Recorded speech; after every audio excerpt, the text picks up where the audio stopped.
Seguimos en este espacio, este es mi pueblo. En este segundo segmento sobre el tema electoral, este proceso intenso, una vez más fuerte, porque de ambas partes hay radicalidad. El sector oficial tiene su maquinaria aceitada, tiene una experiencia consolidada, exitosa en el triunfo cuando se plantean alguna elección para gobernadores, alcaldías o presidencia de la República.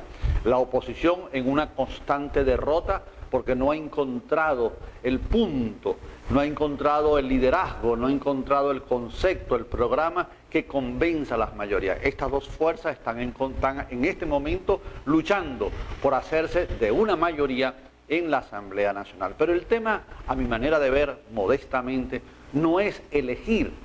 El tema no se trata de designar a Pedro, a María, a José, a Ramón, diputado. El tema es cuando esa relación entre el voto y la conciencia es único, está unido, está entrelazado.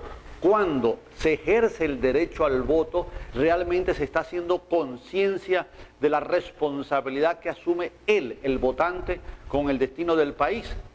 Hay una referencia muy interesante que me hacía un amigo recordando a un poeta colombiano cuando su hijo cumplía 18 años y dentro de ese aniversario que lo hacía mayor de edad, establecen nuevas responsabilidades. Ya no es el chico de 17, 16 años, adolescente todavía bajo las faldas de la madre o del padre o la atención del padre, sino ya es un hombre mayor de edad con derechos legales pero también con responsabilidades de conciencia, y uno de ellos es votar. Los mayores de 18 años en Venezuela tienen derecho a votar, pero, decía el poeta colombiano, cuando dejas ese papel, en ese papel dejas tu libertad, dejas tu vida y tu conciencia. Para los que creen fielmente que el voto es la expresión máxima de la participación del pueblo en los destinos del país, pues justamente cuando se ejerce ese derecho a conciencia, deben considerarse entonces los tres elementos. La libertad, porque ese voto va a decidir qué tipo de gobierno se debe tener, un gobierno autoritario, un gobierno de consenso, un gobierno inteligente, un gobierno torpe, porque es esa decisión no solamente física, es una decisión que viene el tercer elemento de conciencia, y decide la vida, porque lo que sucede en el país, lo que suceda en este país, tiene que ver con nuestra manera de vivir.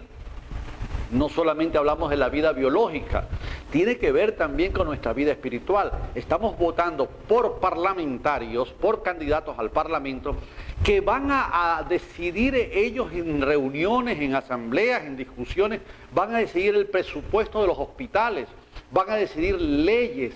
Ellos no están para ejecutar obras, no están para decir cuándo y cómo debe realizarse esa obra. Tienen que legislar, crear toda una arquitectura legal, legislativa para designar a aquellos funcionarios que a su vez forman parte de la República, como es el Poder Judicial, el Poder Electoral, en fin, el Poder Moral. Esos parlamentarios son los que van a decidir si hay recursos para hacer una escuela en este barrio, y en ese barrio están los votantes de su puesto. Ese puesto que adquiere ahora, que toma este parlamentario, que toma esta persona convertido en parlamentario, es el que va a decidir si la carretera en tal parte se va a construir. Ese parlamentario es el que va a decidir si se deben derogar leyes o no, si se deben mejorar. Entonces, entremos en la precisión, si vamos a votar o vamos a elegir. ¿Por quiénes vamos a votar? Por los que establece el partido como una línea dictatorial, jerárquica, vertical.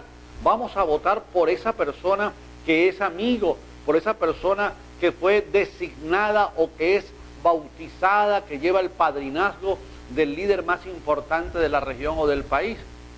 Se van a elegir personas porque están en contra de otros. Yo creo que todavía no vemos bien el horizonte, todavía en nuestro pueblo no hay la claridad suficiente de ir más allá de la pasión personal. Votar es un acto de conciencia y más nada. Pararse en esas colas durante tanto tiempo, ir de un lugar lejano al centro de votación, recorrer los pasillos y llegar a la urna, a esa caja donde se va a depositar el voto, perdón, ya no son cajas, ya son máquinas electorales. En esas máquinas electorales donde se va a pinchar, se va a apuntar el nombre, el partido, cuando es por lista, del candidato. Entonces, si eso nosotros no lo vemos más allá de lo físico, estamos atrapados en una ignorancia que nos va a llevar al desastre. ¿Qué estamos viviendo nosotros hoy? ¿Cuántos funcionarios públicos han sido electos y son absolutamente ineptos? ¿Cuántos funcionarios públicos, alcaldes, concejales, diputados, gobernadores, han hecho una obra desastrosa? Son 15 años que tenemos con este gobierno, con este modelo político, con esta vanguardia política.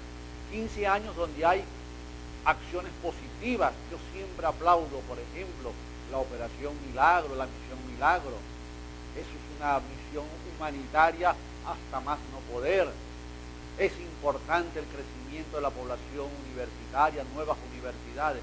Hay obras interesantes, hay hechos en el punto de vista cultural. Yo aplaudo y he sido beneficiario de esa política cultural donde unas editoriales han crecido y han permitido que muchos escritores puedan publicar sus libros, dar a conocer el pensamiento crítico, el pensamiento artístico de tantos venezolanos con una creatividad esplendorosa que estaban en el anonimato. Es cierto que la política exterior venezolana se ha diversificado y ya no dependemos de lo que se dice en el Pentágono ni de la compra del petróleo por parte de los Estados Unidos, aun cuando le seguimos suministrando una cantidad importante, sigue siendo el principal proveedor, el principal comprador de nuestro recurso natural no renovable como lo es el petróleo.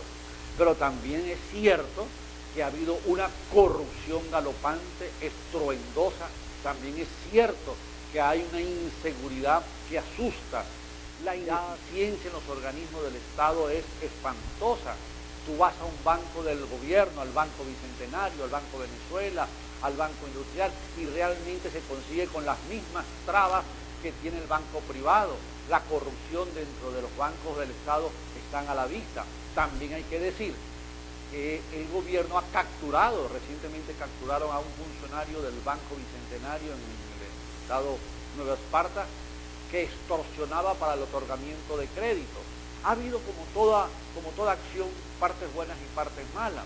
Entonces, tenemos que elegir gente consciente y tenemos que reclamarlos. No podemos morir, entre comillas, en el acto del voto. Dejar que ese voto que se hizo en esa máquina y luego venirse a la casa y esperar lo que pasa, no es lo correcto.